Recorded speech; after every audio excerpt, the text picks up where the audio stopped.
Welcome to Healers in Business, your guide to thriving as a bodyworker turned business owner. Join me, Jane Chevalier, CEO of Circular Path Consulting, a seasoned expert in the business of the healing arts, as I share invaluable insights, practical strategies, and heartfelt support to help you flourish in your business.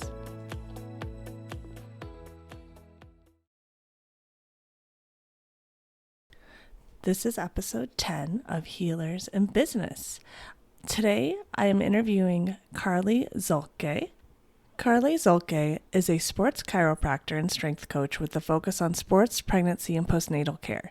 She offers chiropractic care as well as with group workshops, helping you to create your deep core strength and have long-lasting results.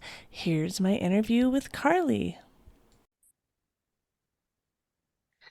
Thanks so much for being here, Carly. It's so cool to see the journey you've been on the past 4 years of moving from Denver to the Netherlands. I just am so excited for you, and also to see your journey with having 2 chiropractic businesses. So, what's it been like to, move to a different country when you were based out of Colorado for so long?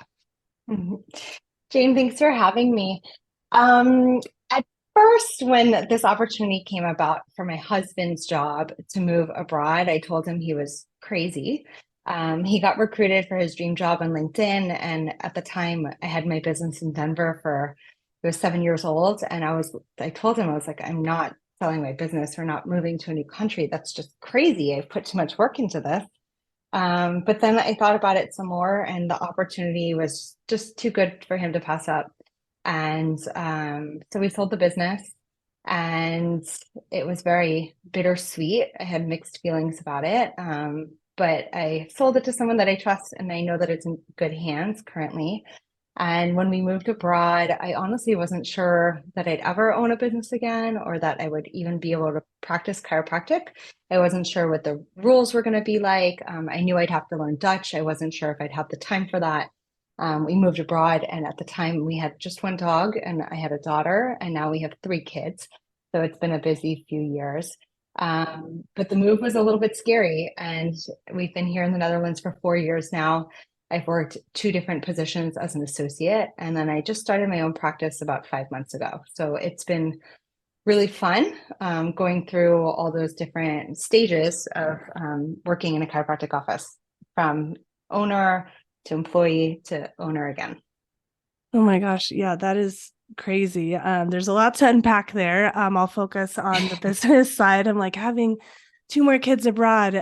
But what was it first like transitioning from owning a business that you had so successfully built up to becoming an employee for somebody else, but in the same industry? It's funny because at the time that that was happening, it felt like the right thing for me and my family. I actually got pregnant within a month of moving abroad, and I knew that I had to learn Dutch in order to get my chiropractic license here. And so being an employee just felt like a natural place to be at that time because I couldn't focus on the thought of opening a new business here. And so it was kind of nice to sit back and just relax and go into work and do a good job and then go home and not to have to think about all the details of running a business at the end of the day. But the people who knew me really well, they kind of knew that it wouldn't last too long, that I'm more of a type A personality, and that at some point I'd be ready to do my own thing again.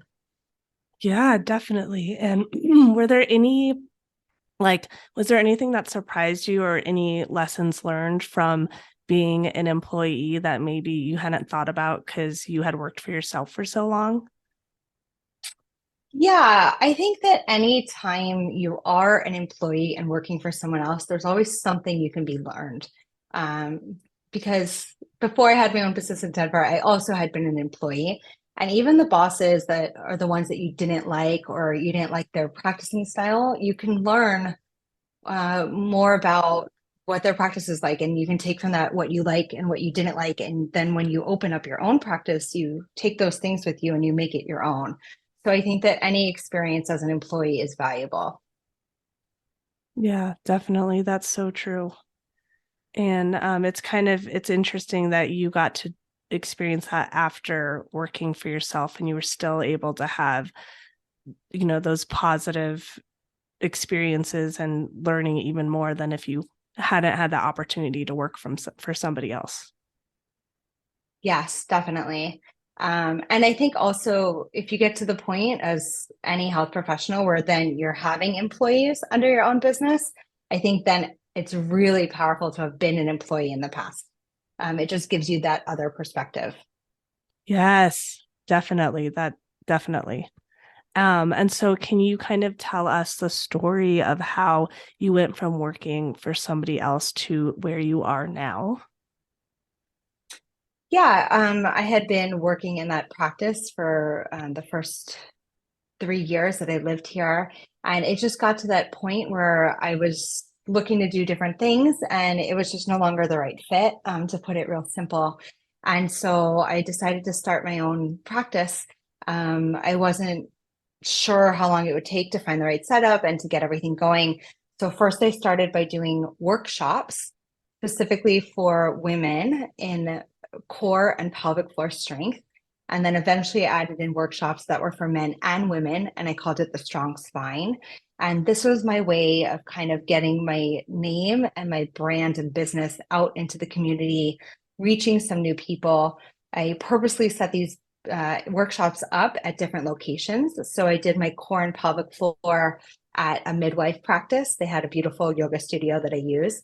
And then I did my strong spine at a Pilates center in town. And so by doing it at those two places, everything I share on my social media, they were then sharing with their followers. And so it was a way for me to reach new people. And it's something I still do. And then about 5 months ago, I found the right location for the practice. And I was finally able to open up my chiropractic office. And so I still continue to do the combination of the workshops with the chiropractic. Okay. And what's the name of your current chiropractic business again? Yeah, my business is called The Movement Recipe. Okay. And so you're doing a combination of the pelvic floor and spine workshops alongside the various types of chiropractic work that you do. Correct. Yes. And are there any areas you specialize within chiropractic or do you kind of treat it all? Yeah, I definitely treat it all, but I do have some specialties as well. So my first specialty is sports, and so I treat a lot of athletes and athletic injuries.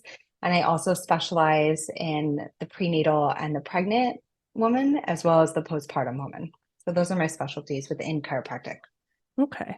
And so how would you say that, reaching out in the community and collaborating within those two other studios with the workshops before you launched the chiropractic side impacted your business to where it is now? I think it was great, like I said, because it allowed me to reach new people. I think it also helped because I was able to kind of get the business going. I got to play with my spreadsheets and the business side of things and and really kind of start to do cash flow forecast and analyze what the business would look like while it's growing. And I got to do it in small bits and pieces. And then once I opened the chiropractic office, of course, my overhead was a little bit higher. I had a little bit more responsibility. And so I think that starting small with the workshops was really impactful for me and my business. Yeah, it's like you were able to kind of build your audience and market yourself before you had to take that risk of, you know, paying for the overhead fee, like you said. Yeah, exactly. And I got to really dabble into the business side of things again because here in the Netherlands, there were some new taxes laws that I had to learn and just get used to a new way of doing things. So I got to kind of do it small and slowly. Yeah, and I think that's like the perfect way you can do it is you were able to actually gain the knowledge, learn the new landscape while having a lot of clients walking in with you as you had your new space. Right, exactly. So where you are now, how is the business going now?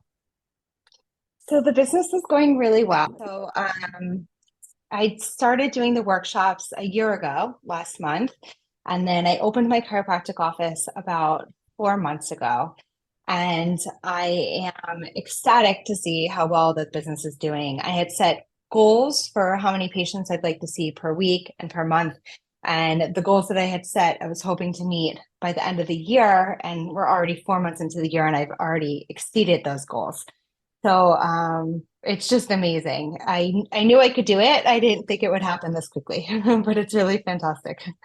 That's just, yeah, that is crazy because, as you know, most businesses take 3 to 7 years to break even.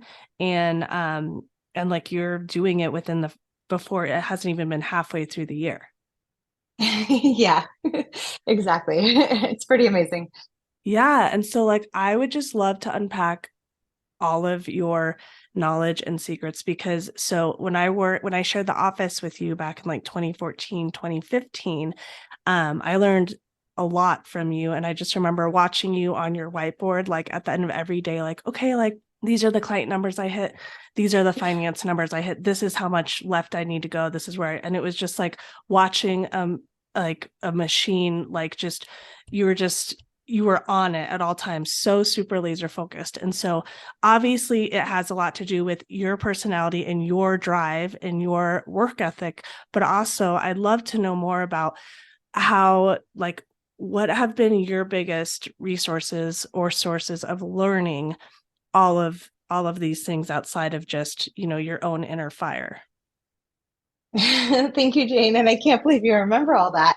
I think that was before my computer softwares were documenting exactly how many patients every week. So what are some of my learning takeaways?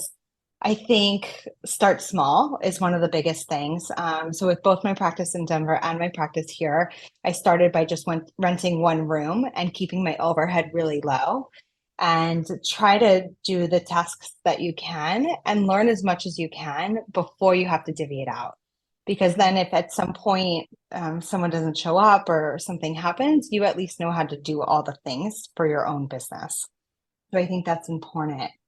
I also think it's important to know when to ask for help. So to know what you're good at or what you want to invest your time in, and the things that are not for you. Find a good accountant, find a good banker, ask people that you can trust. And that it also includes asking colleagues. So, especially when I lived in Denver, I had a lot of friends who were also starting businesses around the same time.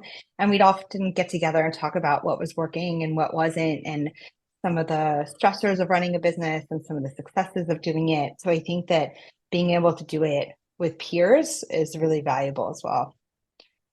Yeah, definitely. I remember you were the one that told me about Business Networking International. And Uh-huh. that was really helpful for me in my business at the time. Definitely. It's funny you say that. I looked into doing business networking international here in the Netherlands, Hmm. but I'm worried it's going to be in Dutch and it would be too much for me. Well, But I really enjoyed that back in Denver too. yeah, and well, you never know, you might just grow your language skills there and it might help you. Definitely. Yes. And so, do you think you'd be where you are now if you hadn't had your previous practice in Denver? No, definitely not. I think that having my practice in Denver gave me the confidence and the skills to feel like I could open another business in a foreign country. So I definitely could not have done this without that. Yeah. And like all of the information that you gave me regarding, starting small and like learn what you can and, when to ask for help and, building your network of colleagues and support systems.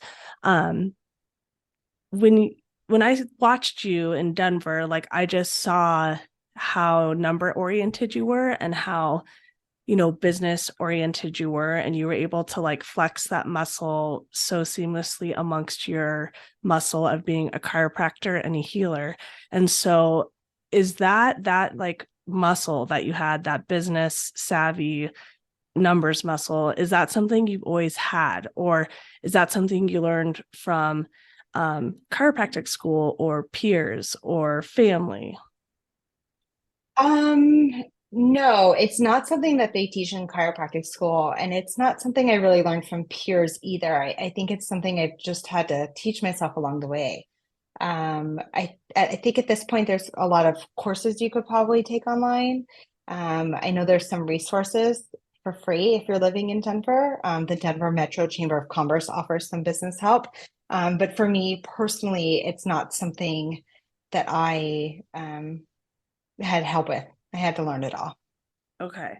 And I would love to just find out more about, so speaking from, the massage therapy perspective, um, a lot of us, or, massage therapists in general, they they love to feel and lean into, the side of really nurturing their clients and giving them, all of that healing, love and energy and all that stuff. And a lot of them have almost, I think part of it is like a fear of looking at the numbers and dedicating part of their brain to that. And then I also think the other thing is some, like, the massage therapy profession in general attracts people who just aren't really number oriented, business savvy, like A type. And so for those people who either have a fear or who just like don't naturally work that way or who are not motivated that way,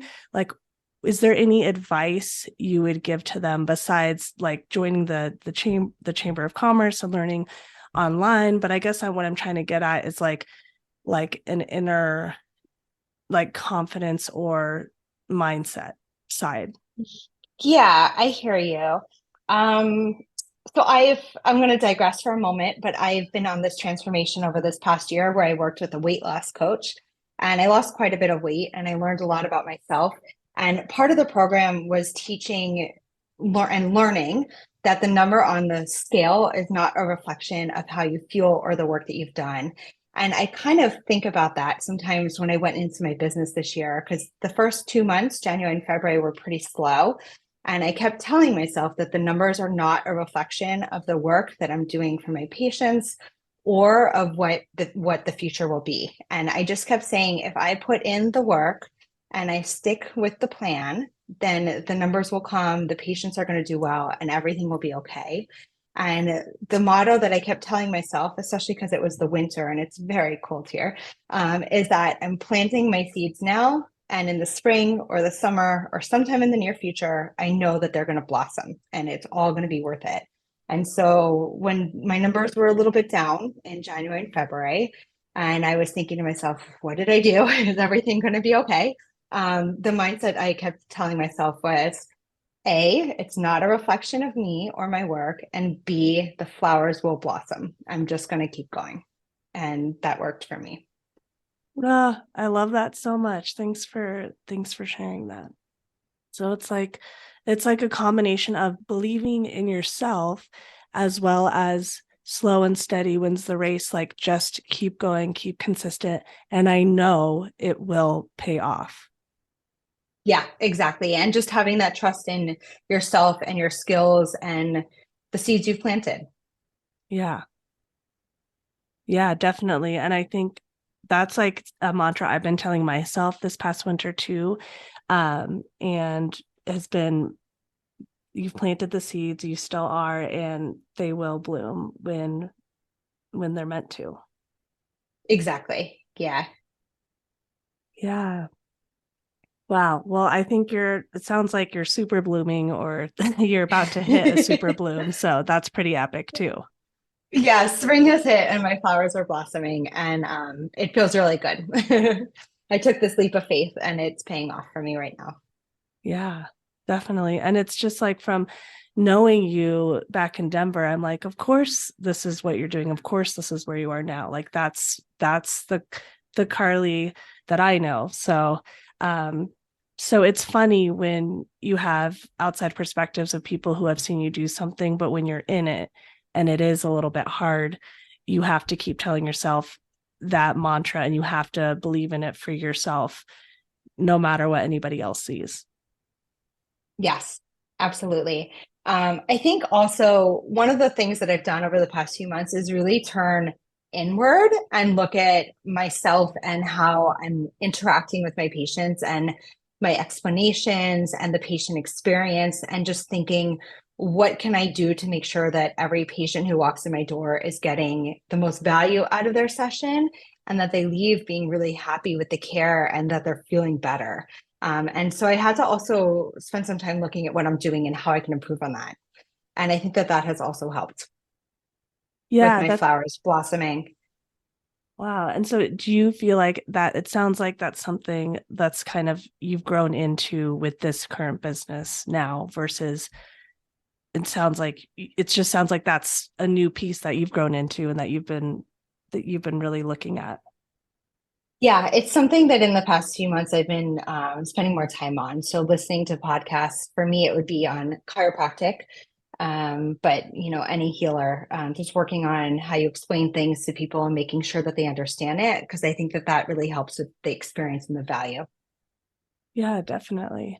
I think that's like so important is that bedside manner, patient education slash connection with them is not that doesn't come naturally to everybody is those listening skills and making sure you can use language that they understand because they do not have your background or education or experience. And so knowing how to really simplify it and make it understood in a way that will work for them, as well as making them feel that, you are in the moment with them and it's all about them and you are there to help them. Yeah, exactly. Yeah. So, what do you think is maybe like one of kind of like on this subject, like besides like maybe not listening to patients or not making sure they have education in a digestible and simplified way, are there any other mistakes when it comes to kind of like the extra details alongside like patient care education or any other things that maybe I'm not covering that you see chiropractors make? Mm, I would say one of the things I'm personally working on is that when I have to explain to a patient what's wrong with them, so they've come in for their history, and we've done the consultation, I've done an exam, and then I have to explain to them the diagnosis. We call that the report of findings. I tend to over explain and I think give so much information that the patient might be a little confused. So for me, I know that's one of my weaknesses and something I'm working on, just trying to simplify things. And I think that probably is the case for most healers. We just know so much, but the patient really just wants to know what's wrong with me. Can you help me? How long will it take? And how much will it cost? And some of Mhm. those extra details is just sometimes overwhelming and a little too much for them. Yeah. So it's like less is more. Yes, exactly. Yeah. And I think one of the biggest things you hit is, can you help me? Yes, absolutely. And I almost think like sometimes it doesn't matter like I mean, obviously credentials matter and your training matters, but I think with like a new patient, like I think what matters is, and tell me if you agree, like they can look at all your certificates on the wall and all your degrees, but what matters is the connection they feel with you in the moment and if you actually made them feel better. Yeah, I absolutely agree with that. Yeah. And so kind of pivoting the conversation a little bit on that note, when you do make a patient feel better and once they understand the treatment plan, they understand their diagnoses, and they are following everything, and you're in a good flow with them. And once they have reached a point where they do feel better, um, how do you keep them coming back? How do you keep business going? Sure.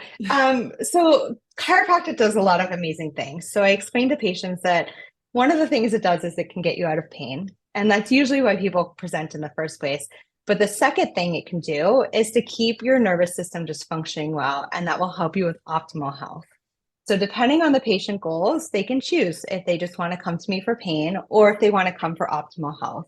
Because what chiropractic does is when we do adjustments to the spine and even to extremities, so think about the foot, for example, we create better movement in that joint. And then that joint is able to send better signals to the brain. and the brain can send better signals back down to the rest of the body. So basically, you have more body awareness, and this will help to give you more strength and power with your muscles, better balance, better proprioception. You're less likely to injure yourself. And it can also help with other bodily functions like better digestion, for example. So I just explain that to patients. And most patients choose to come in every 4 to 6 weeks or whatever is comfortable for them.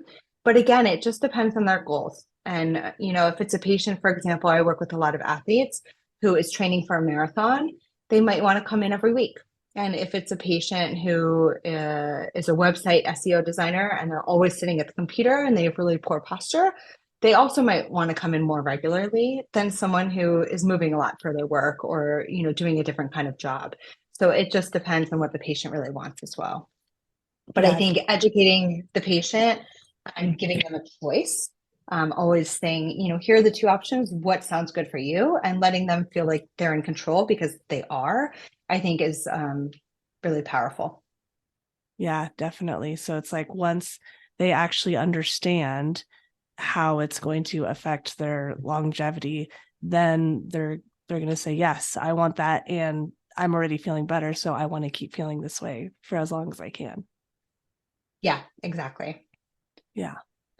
Um, yeah, I feel like, as massage therapists, like we do that as well. And, most of our clients are regulars, just like you, like they come in first for an initial issue or problem. And then once they feel better, they can't go back. They're like, I want that optimal health for the long run. So I'm going to keep coming back.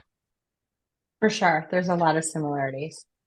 And right now, I know things are a little different in where you're currently living versus the US, and various states and what have you. But are you doing cash only or are you doing insurance? Yeah, so it's completely different in this country. Here in the Netherlands, I work with insurance, but I'm able to charge whatever rate I want. And then I provide the patient with a super bill, and they can submit it to their insurance companies after the visit for reimbursement. I'd say most insurance plans in this country, the chiropractic is a supplemental charge. And I'd say about 50% of my people have it as a benefit. But when I was practicing in Denver, I had started as insurance and then switched to a cash practice. So I did go through that process back in the States. Okay. And so I know it's different because most of my audience is in the US and are most likely doing just cash. But if you want to think about your business currently or your previous cash business, like what would you say is one of your biggest strategies for having predictable income and reaching above and beyond your monthly goals financially? So when I switched to cash in the States, I actually hired a business coach to help me. And one of the things she helped me realize is that one of the biggest ways to maintain a good cash flow as a cash practice is to do a really nice job with patient education. Because if patients understand why they're coming and they feel good when they leave and they see the value in the care you're providing, they will keep coming back. And so I think that was the biggest thing I learned in that transition. Yeah, that's huge. So providing value and good education. Yeah. So simple, right? Yes, it sounds it, but it takes some work. Yeah. Like you said, being able to communicate it in an easy and digestible way and a confident way. And yeah, sometimes it really isn't about the nitty gritty numbers or money or getting in your head about all of that. Sometimes it is like thinking about the overall picture, like you said, like educating the patients, getting them to want to make it part of their overall lifestyle and providing value through that education and of course being, phenomenal at your job. Yeah, exactly. And so what would you say do you think you ever get patients in your door who initially might not really understand the benefits of what you do or may not believe in it, but maybe like a doctor referred them to it or something like that, and kind of like talking about what's that like to kind of working with maybe reluctant patients who don't quite, you know, get it at first? Yeah, that's a great question. It happens quite a bit. Or I get patients who come in and they're like, you can adjust this, but I don't want you to adjust that. And for me, I always start out by telling the patient, you're in charge. I'm here to make suggestions for you on what I think is best for your body and your treatments, but it's ultimately your body. And so you get to decide what we do. And that usually gives them a lot of peace of mind right away. So letting the patient feel like they're in charge of what's going to happen with the visit. And then again, just the patient education. You start with the visits exactly the way they like them. And then after one or two visits, say, hey, you've been responding really well, or you seem to really enjoy this. I think we should try this other treatment option, and it might be a better fit. We might get some quicker results. At that point, you've already established some trust with the patient, and then they might be more open to it. So that's usually how I go about it. Yeah.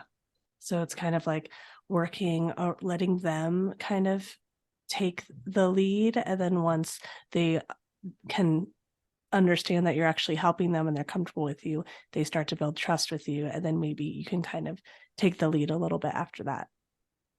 Yes, exactly. So, for example, in addition to doing chiropractic in my office, I also do some soft tissue treatments. So I see a lot of success with the trigger point triangulating, but some patients are like, just don't want to do the needles. And so I'll start with some muscle work with my hands or with instruments, but then I might say, let's try the needles. And at that point, after a few visits, they might be like, okay, but it's always up to them. Yeah, definitely. Yeah, it's funny. I love the trigger point needles, but I know it's like when you're not either when you just don't have experience with it or you're not really of the health and wellness world, I think it can be very intimidating for a lot of people. Hmm. And so, kind of along this note of gaining patient trust, and initial reluctant patients, did you find that being from a different country presented an additional layer of challenge for you? It's so interesting. The city that I live in is called Harlem, and it's 15 minutes outside of Amsterdam. And it's actually very expat dense here. So I would say the majority of my patients, maybe 70%, are expat. And not necessarily from the States, but they could be from England, South Africa, Ireland, Poland. I mean, literally anywhere. And I find that it's actually advantageous for me because a lot of expats want to go to an expat. And Hmm. ironically, I have a lot of Dutch patients who tell me that they've chosen me to be their chiropractor because I'm not Dutch. The Dutch healthcare system here is good, but they're also very known for being very not proactive. Hmm. If you have an ache and pain and you go to your doctor, they just tell you, oh, just take a paracetamol or an ibuprofen and just wait it out and everything will be fine. And they don't really do a lot of proactive things. And so I think that my patients like that I'm an American and I have a different approach. That's so interesting because you just hear about how healthcare is so much better in other countries, especially those kind of northern European countries. Like I feel like the Netherlands have a really good reputation for healthcare. Um, and I think especially with, like you said, like the insurance covering for part of chiropractic, and like you're able to actually make a full living there. But that's interesting that maybe that's not actually the case. Well, the healthcare is really good. And there's a lot of advantages to it. However, the Dutch approach is kind of just a wait and see and a less proactive care. But, if you end up in the hospital or if you need emergency care or surgeries, there's a lot that's covered by insurance. You can go to the house arts, which is your house doctor at the GP, any day you want for free. So there Oh, are a lot of advantages. It is good healthcare. okay. Okay. Awesome. Just like a different mindset and approach. Exactly, a different mindset. Okay. Okay, cool. Well, it's really awesome to be able to hear this insider perspective from somebody who is actually living there, but also who has been in the US most of their life. Hmm. Um, are there any other recent experiences you've had living in the Netherlands that has had a totally different impact on your experience being an entrepreneurial body worker versus when you were in the US? That's just has really been hitting home for you. Um, I guess one of the biggest differences here is that there's a lot less chiropractors here. And so my competition is a lot less, which is a good thing and a bad thing. So in some ways, when there's a lot of chiropractors, it's more well known, the profession in general. There's a greater percentage of people that will go to them. But there's fewer chiropractors here. And so it's a little less known. And for me as a business owner, it actually makes, I think, it a little bit easier because there's less competition. Whereas in Denver, I was practicing in an office building with Eugene, and there was 3 other chiropractors in the same building. Yeah. So I think that was one of the shocking things. Yeah, I don't Yeah. know if I answered that well. No, definitely. It's Um, interesting because I feel like when there is a lot of saturation within a particular industry or niche, like it's all about there's enough, room for everybody. Like it's not just all competition, because you have a different personality or niche or approach versus somebody else. So like there is enough room for everybody. But then once you're out of that and you're actually like, wow, I'm like one of the few and far between, like maybe there it really does make a huge difference for your business when there really isn't that much competition. mhm, that's how it feels. Wow, that's a really interesting insight. um is there We're kind of getting towards the end of our time, but are there any other insights that you would love to share with our audience regarding what's really helped your personal success in your business? I honestly believe that the biggest thing is just believe in yourself. And I think whatever you think will happen is what will happen. So if you put the message out to the universe and you put all the work in and you believe you're going to be successful, you will be successful. You will find a way to make it happen. So I think just having that positive outlook is the most important thing you can do as you're starting a business. And then just keeping the overhead low and growing little bits at a time as you can manage. Yeah, I love that. Thank you. Yeah, Um, thank you. yeah, and I just think like I feel like that's such like just a heartfelt refreshing insight, especially coming from a chiropractor, because I feel like I don't want to generalize, but like a lot of the chiropractors I have interacted with or collaborated with um are just so much more on that work hard logic side, which again matters and is very real. But I just love that you highlighted the, believe in yourself and have that confidence, and of course put in all the hard work and smart strategy, like low overhead and all that. But um I think that's just so rare, I think, coming from uh, a chiropractor, at least in my experience. So that just that makes me feel really good and really hopeful. So thank you. Yeah, thank you for having me. Yeah. Okay. Well, how can our listeners find you, Carly, on social media or online if they want to connect with you? Absolutely. My social on Insta is the at the movement recipe, and the website is themovementrecipe.com. Awesome. Thank you so much, Carly. All right. Thank you, Jane. Thank you for joining us for another episode of Healers in Business with Jane Chevalier, business coach of Circular Path Consulting. Next week, join me for a solo episode, episode 11, Attracting New Clients.